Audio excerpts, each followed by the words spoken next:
আসসালামু আলাইকুম ওয়া রাহমাতুল্লাহি ওয়া বারাকাতুহু। আমরা জামিয়া আরাবিয়া সিরাজুল উলুম এডুকেশন সোসাইটির উন্নতি কল্পে জালসা আমাদের আছে 21শে ফেব্রুয়ারি। অবশ্যই আপনারা এলাকাবাসী সকলে আসবেন। আমাদের জালসার কাজ শুরু হয়ে গেছে। আমাদের সম্পাদক মোস্তারুল হোসেন সাহেব ব্যানারগুলো বানিয়ে নিয়ে এসেছেন।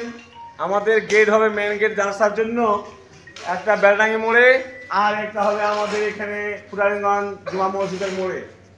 ইনশাআল্লাহ আমাদের জালসার বক্তাদের সাথে আলোচনা হয়ে গেছে, ওনারা অবশ্যই আমাদের জালসায় অ্যাটেন্ড করবেন। এলাকাবাসী আপনাদের দাওয়াত থাকলেও আপনারা আসবেন। আমরা আমাদের সেক্রেটারি মহাশয় পরামর্শ করে ফ্রিতে আমরা খাওয়া দাওয়ার ব্যবস্থা করেছি। আলহামদুলিল্লাহ আপনারা ভালো হবে। আমাদের উলামায়ে কেরাম আসাতিজা একরাম থেকে নিয়ে শুরু করে মাদ্রাসার মোটামুটি 52 জন ছাত্র থেকে শুরু করে কমিটি বৃন্দ সকলে মিলে আমরা একই পরামর্শে আজিমুল শান জালসায় আমরা জালসার কাজে আমরা নিয়োজিত হয়ে গেছি। আগামী 21শে ফেব্রুয়ারি ইনশাআল্লাহ জালসা অনুষ্ঠিত হবে। গেট আমাদের এখন টাঙানো হবে, গেট লাগানো হবে। গেটে ব্যানারগুলো আমাদের সম্পাদক মোস্তাফা সাহেব নিয়ে এসেছেন, ওগুলো আমরা গেট দিয়ে সাজাবো। গেটে আমরা এগুলো সাজাবো ইনশাআল্লাহ।